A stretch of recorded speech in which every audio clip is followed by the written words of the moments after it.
Hello. Hello. नमस्कार sir. हाँ, नमस्कार।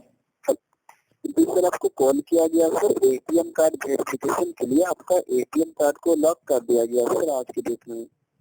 अच्छा, जिसके लिए आपको कॉल किया गया है कि आप उसे दोबारा चालू रखना चाहते हैं कि बंद रखना है सर? भाई चालू तो हेलो। रखना है। लेकिन सर जी, आपको ये बताया जा रहा है कि आपने 2016 में सर केवाईसी लिंक नहीं किए हैं सर। क्या? 2017 में जो ऑनलाइन केवाईसी जमा हो रही थी ना, वो आपने जमा नहीं किया हुआ है, जिसके कारण आपका एटीएम कार्ड को आज की डेट में लॉक किया गया सर। कौन सा एटीएम भाई? आपका सेविंग अकाउंट का सर, जो आप यूज करते हो। कौन से बैंक का?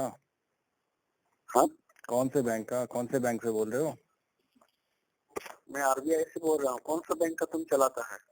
क्या कौन सा बैंक का चलाते हो? भाई? आपने कॉल किया है तो